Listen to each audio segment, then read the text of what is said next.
तो दोस्तों कैसे हो। आई होप आप सभी अच्छे होंगे। तो अभी शिक्षक भर्ती को लेकर एक न्यूज़ है और ये न्यूज़ कोई नई न्यूज़ नहीं है। अगर आप मेरी वीडियोस शुरू से फॉलो कर रहे हैं तो जब शिक्षक भर्ती वर्ग 3 की पात्रता परीक्षा की जब रूल बुक आई थी उसी टाइम मैंने इस पर वीडियो बनाया था। मैंने कहा था कि इस जब भी भर्ती आएगी तब ऐसे कैंडिडेट जो अभी आप देख रहे हो यहाँ पर लिखा हुआ है, ऐसे कैंडिडेट बाहर हो जाएंगे। क्यों होंगे? देखिए, आप सोचते हो और नियम में बहुत फ़र्क होता है। आप जो सोच रहे हो वो पात्रता परीक्षा के हिसाब से सोच रहे हो, लेकिन जो भर्ती होगी वो पात्रता परीक्षा के हिसाब से नहीं होगी। उस पात्रता परीक्षा के से मार्क्स आपके देखे जाएंगे। आपकी जो भर्ती होगी वो सेवा शैक्षणिक शर्तें नियम जो 2018 है, मैं अभी आपको इसी वीडियो में वो भी दिखा दूंगा, उस हिसाब से होगी। यही चीज़ें मैंने आपसे 2 साल पहले भी बताई थी। बहुत सारे कैंडिडेट मुझे क्रिटिसाइज़ भी कर रहे थे कि ऐसा कुछ नहीं होगा। तो देखिए, नियम नियम होते हैं। हाँ, आने वाले टाइम में बदल जाए, उसको चेंज कर दिया जाए, आपको थोड़ा इसमें फ़ायदा दे दिया गवर्नमेंट की तरफ से, चुनाव है वो बात अलग है। 8% जो नियम है राजपत्र में आपके शिक्षा सेवा शिक्षण संवर्ग 2018 में जो नियम है उस हिसाब से भर्ती होगी। बात वही है। बहुत सारे हजारों कैंडिडेट हैं जो अच्छे मेरिट में भी आए हैं, लेकिन उनकी एज 21 से कम है। तो आप पूछो सर 21 से कम क्यों, इन्होंने एग्ज़ाम कैसे दिए? तो दोस्तों, जो पात्रता परीक्षा हुई है वो एक, जो अभी आपकी वर्ग 3 की जो एग्ज़ाम हुई है वो पात्रता परीक्षा है, भर्ती परीक्षा नहीं। मतलब कि वो आपको एक सर्टिफिकेट देंगे सिर्फ। आप जरूरी नहीं कि उस सर्टिफिकेट से आप सिर्फ वर्ग 3 में ही अप्लाई कर पाओगे। उस सर्टिफिकेट के माध्यम से आप प्राइवेट स्कूल में भी पढ़ा सकते हो, है ना। क्योंकि प्राइवेट अब हर किसी भी स्कूल में पढ़ाओ, आपके पास स्टेट एग्जाम क्वालिफाई होना जरूरी है।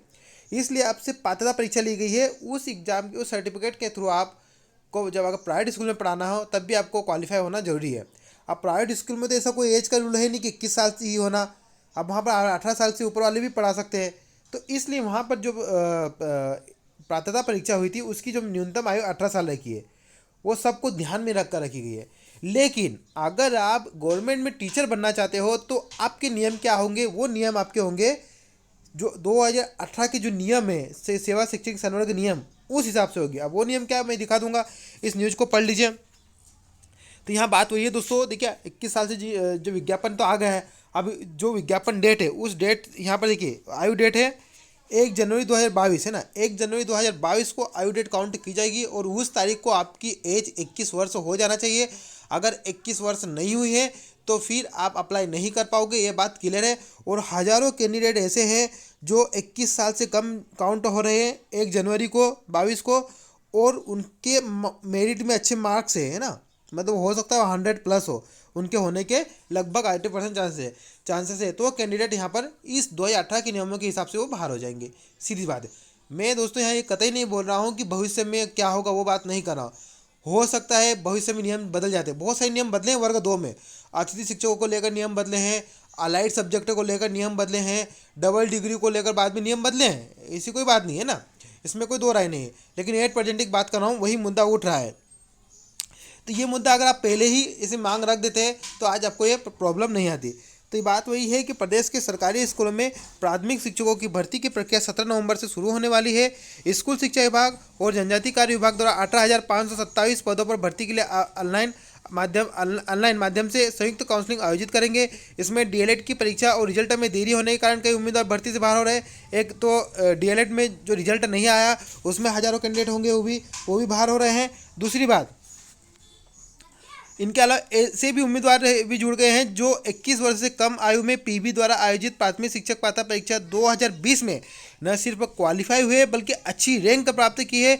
लेकिन मध्य प्रदेश स्कूल शिक्षा शैक्षिक संवर्ग भर्ती नियम 2018 के अनुसार, देखिए यहाँ पर क्लियर लिखा हुआ है कि मध्य प्रदेश स्कूल शिक्षा शैक्षणिक संवर्ग सेवा एवं शर्तें नियम है 2018 के अनुसार कम उम्र 21 वर्ष से कम उम्र होने के कारण ये उम्मीदवार भर्ती प्रक्रिया से बाहर हो रहे हैं।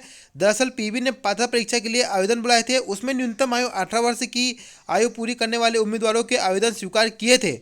ऐसे में उम्मीदवारों की अब मांग है, इस बात को भी ध्यान रखना कि अभी उम्मीदवारों की मांग है कि भर्ती में भी न्यूनतम आयु 18 वर्ष रखी जाए। अभी मांग कर रहे हैं।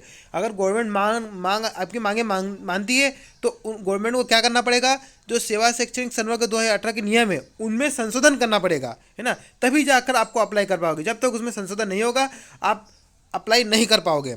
उम्मीदवारों का कहना है कि शिक्षक भर्ती के काउंसलिंग पोर्टल पर निर्देशिका जारी हुई है। इसमें आयु सीमा 1 जनवरी 2022 से करने की बात की गई। अब देखिए, आयु सीमा 1 जनवरी 2022 से, हालांकि यह निर्देशिका बाद में हटा ली गई थी। लोक शिक्षण संचालनालय में भर्ती प्रक्रिया देख रहे एक अधिकारी का कहना है कि यदि ऐसे उम्मीदवारों को भर्ती नियम में संशोधन करना होगा, इसके बाद ही यह शामिल हो सकेंगे। यहाँ कहने का मतलब है कि उम्मीदवारों को तभी मिलेगा जब ये भर्ती नियम में संशोधन करना होगा, बिना संशोधन से वो नहीं होगा, इसके बाद ही शामिल हो सकेंगे। इस संबंध में शासन स्तर पर निर्णय लिया जा सकता है। यही बात मैं आपको बता रहा हूँ, गवर्नमेंट इन फ्यूचर बदल सकती नियम, है ना।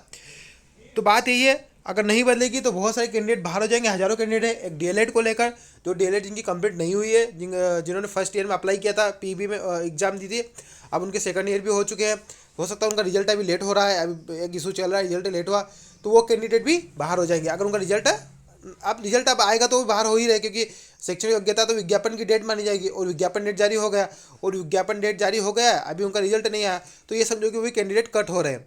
तो ऐसी चीज़ें हैं, और भी बहुत रीजन है। किसी दिन स्पेशल वीडियो में बताऊंगा कि कौन कौन से कैंडिडेट कट हो जाएंगे। मैं वर्ग 1 वर्ग 2 पे बना चुका हूँ, वैसा ही हुआ, बिल्कुल सेम टू सेम हुआ। भले ही कैंडिडेट स्टार्टिंग में मुझे क्रिटिसाइज करते हैं क्योंकि उनको बुरा लगता है, जो सही बात है वो मेरा काम बताना है आपको। कुछ मीठी मीठी बातें बता दूँ, इससे कोई मतलब नहीं, जो होना रहता है वो होता ही है। तो चलिए मिलते हैं नेक्स्ट वीडियो में, तब तक के लिए जय हिंद, जय भारत।